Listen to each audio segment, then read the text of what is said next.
এই আমার ছেলে এর উপরে প্রাণঘাতী হামলা চালিয়েছিল, মিথ্যা মামলা দিয়েছিল, যাকে নিয়ে কাজ দিয়ে খ্যাত হয়েছিল, আর যার জন্য পশ্চিম বাংলার মানুষও বুঝতে পেরে গিয়েছিল যে আব্বাস সিদ্দিকীর ফ্যান ফলোয়ার কত আছে রাজ্যে।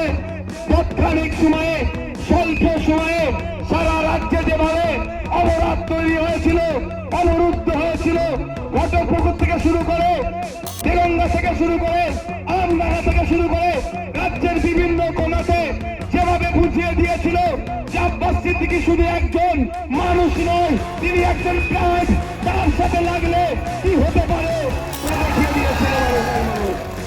সে হচ্ছে আলী সাহেব গায়েন। দেখেন, পাহাড় চলে যাবে কিন্তু একে চলতে পেরেছে।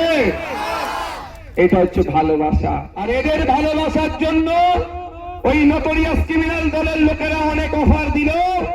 এই রাহুল, আব্দুল মান্নান থেকে হাইবুল্লাহ থেকে শুরু করে আমার ভাঙড়ের যত নেতৃত্বরা আছে, ও সকাল বিকেল অফার দিচ্ছে, টাকার বস্তা নিয়ে, টাকার ব্যাগ নিয়ে ঘুরছে।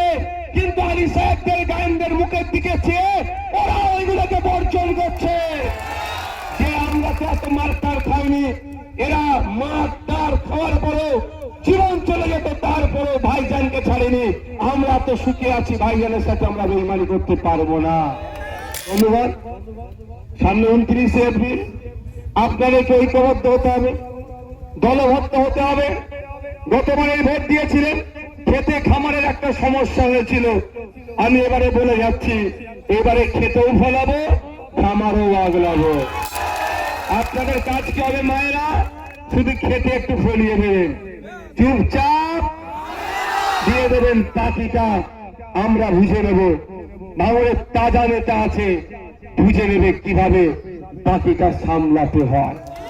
বন্ধুরা, শুধু আমি এতটুকু কথা বলবো, মাথা ঠান্ডা করে চলবেন, কারো প্ররোচনায় পা দেবেন না। ভাঙড়ে আমি বিভিন্ন জায়গায় রোড শো প্রোগ্রামে যাচ্ছি, দুটো চারটে ছটা আটটা, খুব বেশি হলে 15 জন আমি একসাথে দেখতে পাইনি। মাঝে মধ্যে চিৎকার করে উঠছে জয় বাংলা। আর আমি কি বলছি? হ্যাঁ, বাংলার জয় হোক, চোর মুক্ত বাংলা হোক।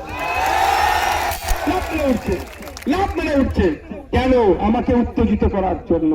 ওদের পায়ের নিচে মাটি নাই। মান্নান ভাই, ইমরান ভাই, জাগলগাছি আব্দুল সলিম ভাই দেখে নিচ্ছে। ভাইজান চিন্তা করতে হবে না, আমরা বুঝে নেব।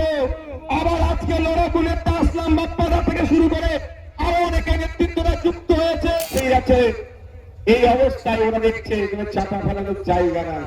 কি করতে হবে? নওশাদ সিদ্দিকী উত্তেজিত করো, উত্তেজিত করালে ঝামেলা যদি জড়িয়ে পড়ে মানুষের কাছে বদনাম করবে। কিন্তু ওরা জানে না, আমি সকালবেলা উঠে যখন বার হয়, মাথা ঠান্ডা রাখার একটা ট্যাবলেট খেয়ে বার হয়।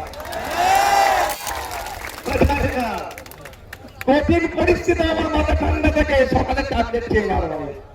এখানে মেরে বললাম মাথা ট্যাবলেট। আমি মানসিক যদি আছে, কার সাথে লড়াই করবো? উনি কে? কার বিরুদ্ধে আমি তেড়ে যাবো? আর কার কথা আমি উত্তেজিত করবো? ওই আপনাদের এখানে একজন ক্যানিং থেকে গিয়ে ভাঙড়ে দাঁড়িয়েছে, প্রত্যেকের রাইট আছে কে কোথা দাঁড়াবে।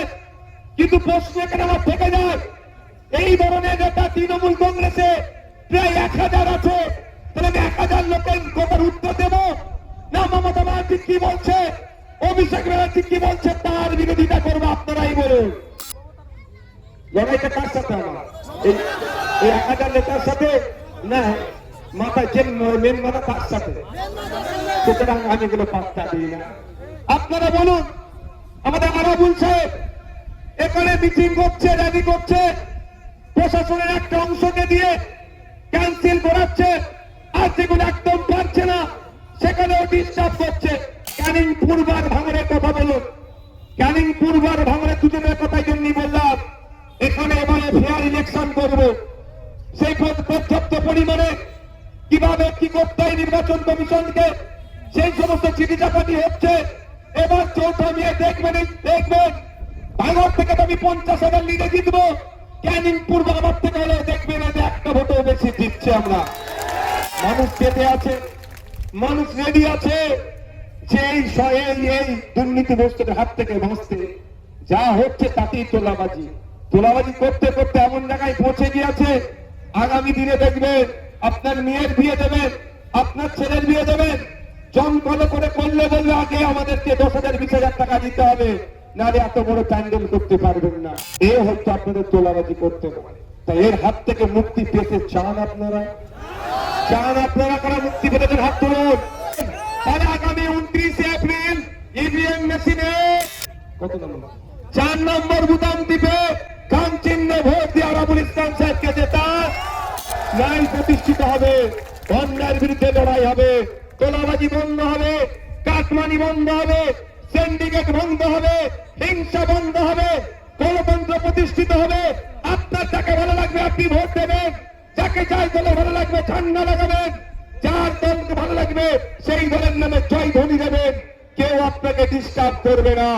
এবং সাথে সাথে এটাও বলছি, শিক্ষা স্বাস্থ্য কর্মসংস্থানের জন্য জোরদার লড়াই হবে। কলকারখানা তৈরি হবে, বাংলা ইন্ডাস্ট্রি তৈরি হবে, বিশ্ববিদ্যালয় তৈরি হবে, মেডিকেল কলেজ তৈরি হবে, এবং সাথে সাথে যারা ডে লেবার অদক্ষ শ্রমিক কম করে দিনে 600 টাকা যাতে ইনকাম করতে পারে তার রাস্তা তৈরি হবে। এ কথা আপনাদেরকে বলে দিলাম। একদিকে ভোট দিলে তোলাবাজি, সিন্ডিকেট, হিংসা, আর উল্টো দিকে ভোট দিলে সরকারি কর্মচারীদের হকের দিয়ে সমকাজে সমবেতন, প্যারা টিচারদেরকে স্থায়ীকরণ, আরো সাংগঠনিক যেগুলো আছে সেগুলো শূন্য পদের পূরণ, তার ব্যবস্থা হবে। তাই ধন্যবাদ। কারো প্রচনায় পা দেওয়ার দরকার নাই, কারো ভয় আতঙ্কিত হওয়ার দরকার নাই। আপনার ভোট আপনি দেবেন। এই এসআইআর আমি কিন্তু একটা বিষয় আশঙ্কিত। আমি যেভাবে নির্বাচন কমিশন সকাল বিকাল এক এক রকম নিয়ম বার করছে, আমি নিজেও আশঙ্কিত কি হতে পারে আগামী দিনে বোঝা মুশকিল। তাই আপনাদের বলবো, ভোটের দিন সকালে 4টের বোমার আওয়াজ হয়েছে বলে আপনারা ভোট দিতে যাবো না, ঘরে ঘুমাবো, এই কাজটাও ভুলেও করবেন না।